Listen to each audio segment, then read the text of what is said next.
On est à l'aise avec Chiara, Talia et Romain et on se demande, est-ce que le harcèlement, on sait vraiment s'en remettre?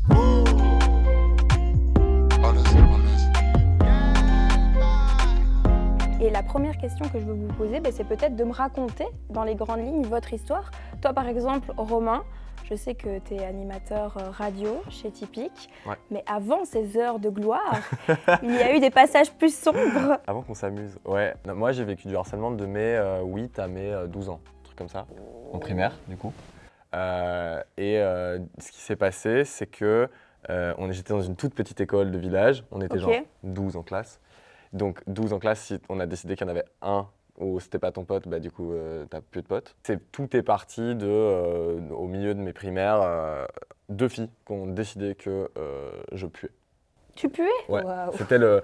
C'était le fil rouge de 4 ans de harcèlement. C'était du harcèlement qui était surtout d'exclusion, il n'y avait pas de harcèlement physique, il n'y avait pas de violence physique, mais c'était verbalement très dur et c'était socialement très compliqué. Et tu te fais 4 ans d'école sans potes. Ça a vraiment duré 4 ans où, quasi quotidiennement, elles te disaient tu pues. Elles avaient toujours leur bête noire et puis parfois j'étais tranquille pendant 2-3 mois. Et tu vois, elles avaient trouvé quelqu'un d'autre, elles trouvaient un autre prétexte ou quoi. Et puis quand toi, tu avais l'impression que ah ça y est, t'en es sorti, c'est bon. En fait, pas du tout. Et hop, on te remet dedans, on trouve autre chose. Mais après, quand moi j'étais petit, j'avais une manière de m'exprimer qui n'était pas du tout celle de mon âge. Je m'exprimais comme un adulte, j'avais une espèce de maturité un peu mal placée parfois, etc. Donc je pense que je devais être un enfant assez agaçant au final. Voilà. Tu nous diras comment tu as réagi face à elle et face à ce harcèlement.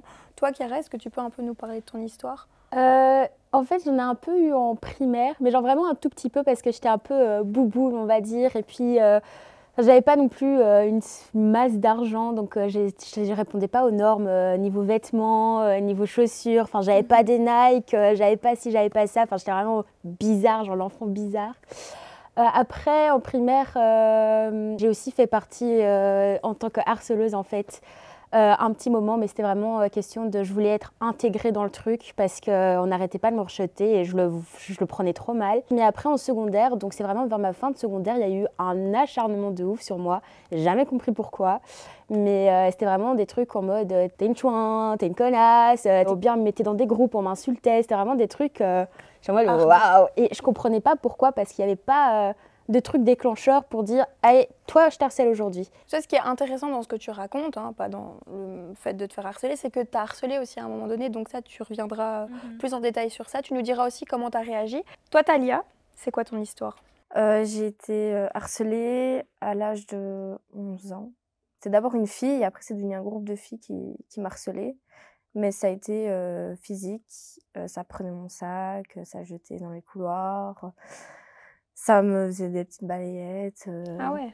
Et toi, du coup, tu as réagi comment? Tu te laissais faire? Tu te renfermais? Déjà, à savoir que j'étais 1 an à l'avance, donc j'étais vraiment la plus jeune de la classe. Et je parlais pas, je restais dans mon coin, je disais un peu amène à tout. Et toi, tu étais spectatrice un peu de ce qui se passait? C'est ça, j'avais rien à dire parce que il y avait une fille qui restait avec moi, mais bon, elle non plus, elle osait rien dire. Et il y avait une raison à ça ou comme Chiara, tu comprenais pas pourquoi? Non, je comprenais pas, mais après, moi, je pense surtout que c'est parce que j'étais la plus petite, je suis quelqu'un qui disait rien, donc ils en ont profité. À vous entendre, c'est un peu quand on se rend compte qu'on peut être différent de la norme sociale, qu'on décide de s'acharner sur vous. Toi, c'était parce que tu étais celui qui parlait un peu mieux que les autres, un peu plus mature, entre guillemets. Toi, c'est parce que tu étais la plus jeune. Toi, c'était parce que tu t'habillais mal, c'est ça? Mais tu t'habillais pas mal. Mais non, tu mettais pas de la marque. C'était mes primaires, enfin... Je vais pas mettre, je sais pas moi, enfin tu vois, il y avait les espèces de bottes là hyper stylées, je les voulais trop et j'harcelais tout le temps ma mère en me disant ouais, je veux ces chaussures là, faut que je rentre c'était tendance dedans quoi. Et tout, ouais, vraiment tendance. Puis en secondaire, c'était vraiment bizarre, je sais pas si c'est parce que après le confinement, j'ai appris à me connaître, j'ai appris à savoir qui j'étais, à savoir quelles étaient mes valeurs et mes principes et comme je les défendais blindés et comme je venais d'un petit village aussi, je réponds pas forcément à leurs critères de principes et de valeurs qui a fait qu'ils ont décidé de s'acharner sur moi. Mais vous parlez de petits villages, vous pensez que dans les petites écoles de petits villages, on harcèle plus facilement que dans les grandes écoles? Si tu es dans une grande école, si j'avais été à ce moment-là dans un gros collège ou quoi, bon tu te fais exclure par tel groupe, t'en trouves toujours un qui n'a pas trop de lien avec l'autre, tu vois. Une petite école, si tout le monde sait, tout le monde sait et puis c'est tout quoi. Mais toi du coup, tu t'es plutôt renfermée, en tout cas tu réagissais pas, mais toi tu en as parlé? En fait, ça s'est vu, les profs ont capté tout de suite. Moi, je sentais que du coup, il y avait des trucs qui n'étaient pas normaux, etc. Et puis j'en parlais à la maison, je pense parfois de manière très innocente et sans vouloir me plaindre de quelque chose. Mais ils savaient aussi comment fonctionnait parfois le harcèlement. Et c'est vrai que parfois, quand tu prends les choses en main, en fait, c'est pire. Parce que derrière, du coup, tu remues un truc et du coup, c'est pire qu'avant. Ce que tu dis, ça me fait penser à un exemple aussi que moi j'ai vécu à l'école où il y avait une fille qui se faisait harceler et à un moment donné, elle en a parlé à ses parents. Et ses parents, quand ils sont venus la chercher à l'école, au lieu de partir, ils sont restés dans la cour et ils ont voulu confronter la prof, confronter la classe. Et du coup, tout le monde s'est encore plus moqué d'elle parce qu'elle était venue avec ses parents, elle ne savait pas se défendre toute seule, tu vois. Donc, moi, j'ai eu ça. Hein. Moi, c'est parce que ma mère, elle a sonné à l'école parce qu'elle voyait des comportements bizarres. De toi? De moi. Et elle a sonné à l'école et directement, mes parents, ils ont débarqué à l'école. Je me souviens, j'étais en sport. Je les voyais à la fenêtre. Je me dis, mais qu'est-ce qu'ils font? Ah, tu savais pas, toi, qu'ils non, allaient j'étais pas au venir? courant. Et ils ont été dans le bureau de ma directrice. Ils m'ont appelé pour expliquer. Et après, ils ont appelé la fille. Et là, mon père, c'est pas bien ce qu'il avait fait, mais il l'a un peu, pas agressé, mais lui dire oh, fais pas la maline parce que moi je sais où t'habites ou quoi, pour lui faire peur. C'est mon père, quoi. Mais il a peut-être pas utilisé la bonne méthode, mais en tout cas, il faisait ça pour ton bien. Ouais, c'est ça, mais ça a fonctionné, quoi. Elle t'a pu les embêter? Après, non. Non. Donc finalement, toi, ça a été bénéfique pour toi. Ouais, c'est ça. Est-ce que tu peux nous expliquer, toi, la période où tu as harcelé, où tu t'es fait entraîner par ce groupe? Alors, c'est vraiment des souvenirs vagues. C'était en primaire. Je me rappelle d'un garçon, on était vraiment acharnés sur lui. Je me rappelle très bien de son prénom et tout. Genre, je repense à chaque fois à ça. Je me dis, c'était méchant. Enfin, on était vraiment sur lui, on l'insultait, on parlait hyper mal de lui. Enfin, franchement, c'était vraiment un background, j'assume pas du tout. Mais c'est bien, t'en parles déjà. Et il y avait aussi une fille, c'était une fois à mon anniversaire et on a été super méchante avec elle et franchement je regrette vraiment de ouf. Ma mère elle m'a engueulée parce qu'elle a appris ce qu'on lui avait fait et tout ce jour-là. Mais la pauvre, peut-être que ça, à l'heure actuelle elle a un traumatisme sur ça. Ça tombe, enfin elle va bien, elle s'en rappelle plus parce que c'est flou, enfin j'en sais rien, mais en tout cas c'est des trucs que je regrette et enfin c'est pas chouette en fait parce que, enfin je sais ce que c'est. Donc je vois pas pourquoi moi je le fais, mais après c'est question de pression sociale aussi où tu vas absolument être intégré dans un groupe, donc tu te dis peut-être que un genre d'une épreuve à passer. C'est ça, tu vois, tu te dis peut-être que si je switch de côté, on va me laisser tranquille en fait. Après, ma conscience elle était pas bien, donc je préférais rester dans mon groupe de paumés. Directement en primaire, tu t'es rendu compte que ce que tu faisais c'était pas bien? Mais c'était peut-être pas que je m'étais rendu compte, mais en vrai ça me plaisait pas moi-même de faire ça. En fait, c'était même pas drôle, donc je voyais pas trop l'intérêt de faire ça. Vous êtes qui vous êtes parce que vous avez été victime de harcèlement à un moment donné. Est-ce que vous pensez que ça a influencé votre comportement, votre personnalité? Moi, ça m'a un peu endurci physiquement aussi et mentalement. Et maintenant, si on vient à me dire des saletés sur moi, quoi, je le prends, mais Ça touche plus. ouais, voilà, c'est ça. Parce que j'ai connu pire avant, donc maintenant ça m'atteint moins. Et peut-être on peut parler de ce que tu fais. Quel est ton hobby en fait? Parce que c'est pas un petit hobby quand même que tu as. Non, c'est un gros. Déjà, ça a commencé avec le harcèlement.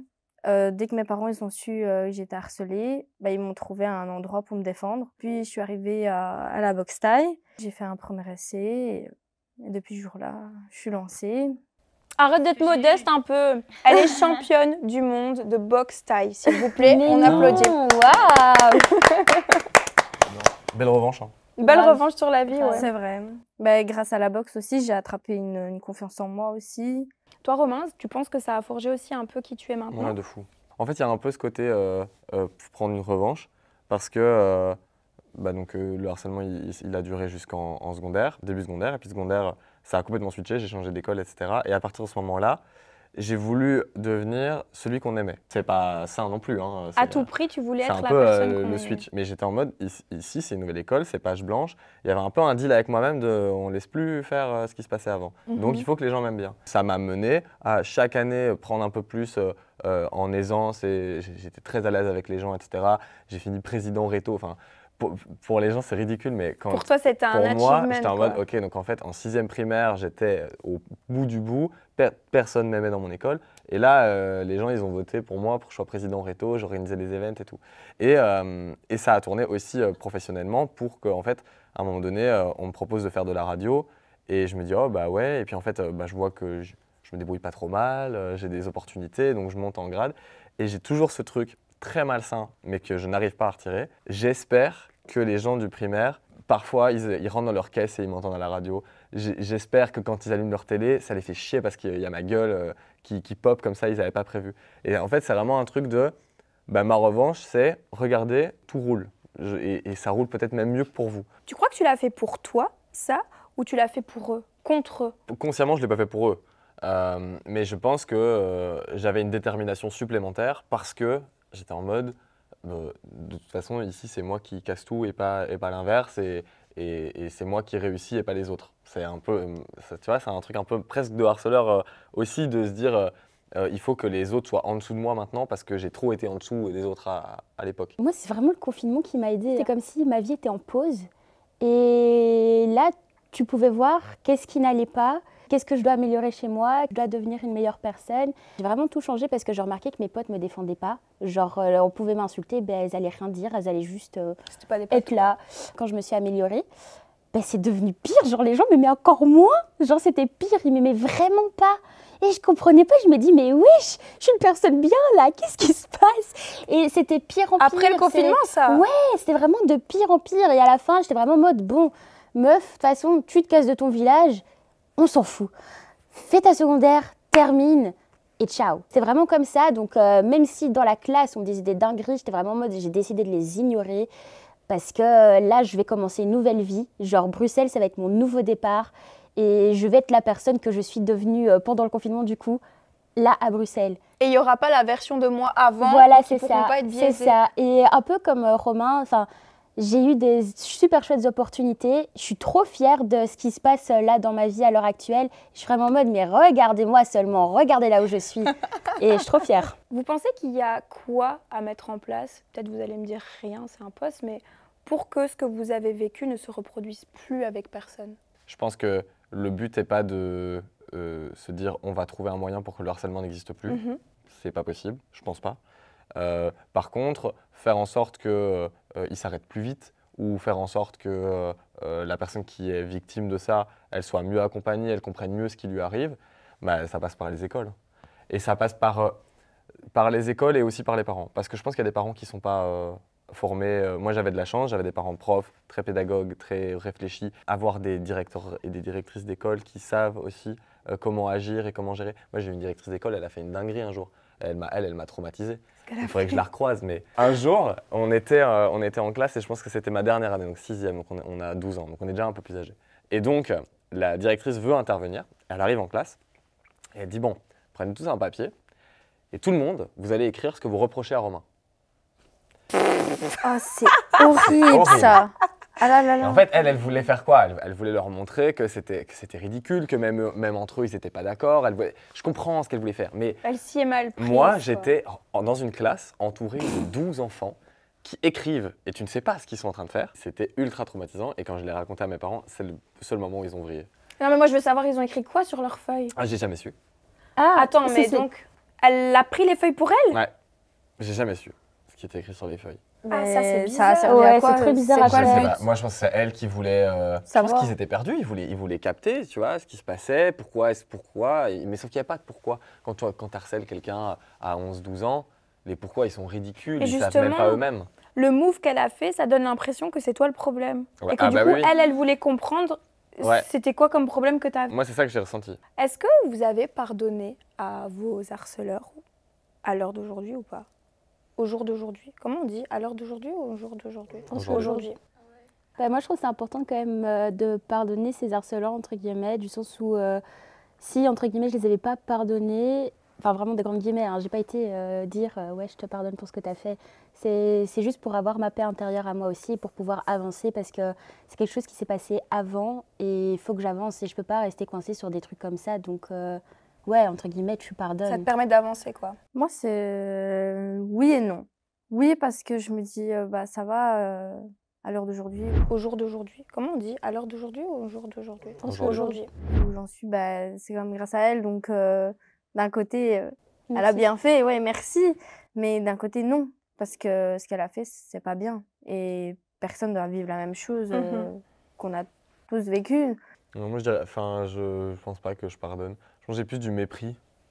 Parce que j'ai avancé, je me dis, ouais, quand même, ces gens sont vraiment nuls. J'aime bien conclure par un tout petit jeu. Vous me répondez par oui ou non. Je vous donne 3 phrases et vous ne pouvez pas discuter. Il faut prendre parti. Ok. Ok. Première phrase. Je suis sûre que quoi qu'on fasse, le harcèlement existera toujours. Oui. Ouais. Oui. Oh, c'était unanime là. Deuxième phrase. J'ai déjà harcelé quelqu'un sans m'en rendre compte. Oui. Non. Toi, c'était un non plus sur... Toi, c'était un non. Hésitant. Non, j'ai pas harcelé des gens, mais j'ai pas été le plus grand défenseur non plus, parce que c'était d'abord je sauve ma peau et puis Mhm. les autres feront pareil, quoi. Troisième phrase. Le harcèlement que j'ai subi ou que je subirai ne m'atteindra plus jamais. Non. Attends, j'ai réfléchi à comment répondre. Oui ou non? Je sais pas si j'ai compris le sens de la Le question. harcèlement que tu as subi Ouais. ou que tu subiras un jour si Ouais. tu te fais encore harceler, ça ne t'atteindra plus jamais. Oui. Enfin, non. Enfin, je sais pas. Enfin, Ah, il y a une négation dans la phrase. Oh mon Dieu. Est-ce que ça va t'atteindre, tu penses? est-ce ou qu'à l'heure actuelle, ça va m'atteindre si on m'harcelait encore de la même manière qu'on m'avait atteint avant? Ouais, et même ce que tu as subi Ah, avant, est-ce que ça non, t'atteint du encore coup, maintenant? non. Non. Voilà, j'ai compris la phrase. Non. Ah, du coup, il fallait qu'elle réponde oui, du coup. je vais répondre oui. Bah du coup, oui, parce qu'il y a une négation dans la Tu es un phrase. fiasco, Chiara. Et moi, Bon. je les ai perdus là. Bah ouais, bah moi aussi, bah c'est pas grave. On va faire abstraction ça, de sa bravo. réponse. Hein. C'est une tradition, on doit trinquer avec nos pizzas à la fin Ah, de vieille cette croûte à émission. pizza. Attendez, je reprends. Moi, il me Merci reste un petit morceau de beaucoup fromage. d'être venu témoigner, c'était super intéressant. Et puis bah santé à nous. Hein. Allez, on Santé. trinque. Merci Santé. Agnès. Mini bout, toi.